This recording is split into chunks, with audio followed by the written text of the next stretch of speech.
mini, wallahi baby kin mini, kin mini, zuciya ta kin sace mini, kwalliyar ki ta mini, tafiyar ki ta mini, hankalin ki ya mini, wai wai baby kin mini.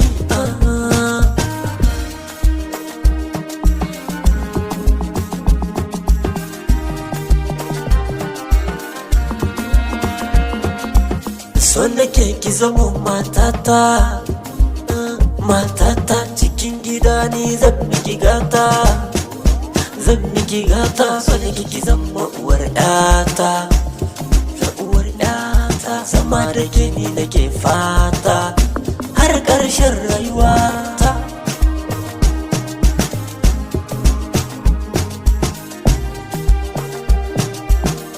Zuciya sa kwanta